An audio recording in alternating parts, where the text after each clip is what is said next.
Class 7th good morning. आज हमारा chapter 11th है हिंदी टेक्स्ट का, क्षमा और शक्ति। ये हमारी पोएम है। इसमें आज हम इसको एक्सप्लेन करते हैं, इसका भावार्थ बताते हैं। क्षमा, दया, तप, त्याग, मनोबल सबका लिया सहारा, पर नर व्याघ्र सुयोधन तुमसे कहो कहाँ कब हारा। कवि इसमें कहते हैं कि हे मानव, तूने क्षमा, दया, तप, त्याग और सारा मनोबल अपना लगा लिया, परंतु मानव रूपी बाघ तुमसे कब हार पाया है, अर्थात तुम उसे नहीं हरा पाए हो। क्षमाशील हो रिपु समक्ष, तुम हुए विनीत जितना ही, दुष्ट कौरवों ने तुमको कायर समझा उतना ही। यहाँ पर कवि कौरवों और पांडवों के युद्ध की बात कर रहे हैं। वे कहते हैं कि जितना भी अर्जुन जो है वो शत्रु के सामने अगर क्षमाशील बनता है, उन्हें क्षमा करता है, और जितना भी वो विनीत अर्थात विनम्र बनता है, तो दुष्ट कौरव उनको क्या समझते हैं, कायर समझने लगते हैं कि उनमें हिम्मत ही नहीं है, वे कायर हैं। क्षमा शोभती उसी भुजंग को जिसके पास गरल हो, उसको क्या जो दंतहीन विष रहित विनीत सरल हो।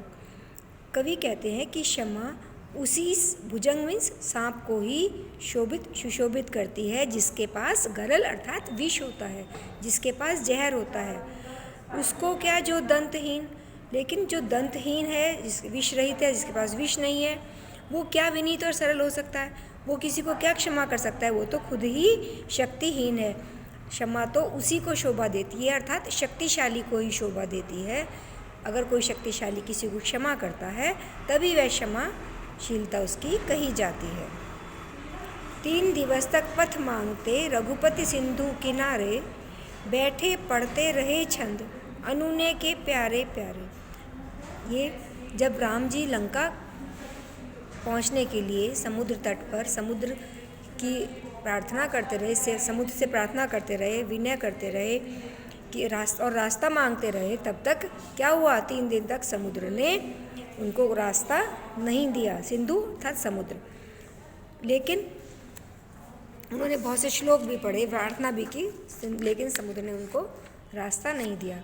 उत्तर में जब एक नाद भी उठा नहीं सागर से, रामचंद्र जी के जवाब में जब कोई भी आवाज़ सागर से नहीं आई, उसी धधक पौरुष से आग राम के शर से आई। लेकिन जैसे ही श्री राम ने शर मीन्स धनुष बाण से अपने अग्नि बाण चलाने के लिए धनुष उठाया, सिंधु देह धर त्राहि त्राहि करता आ गिरा शरण में। तभी सिंधु अर्थात सागर मानव रूप धारण करके त्राहि त्राहि अर्थात क्षमा क्षमा रक्षा रक्षा करता करता श्री राम की शरण में पहुँचा।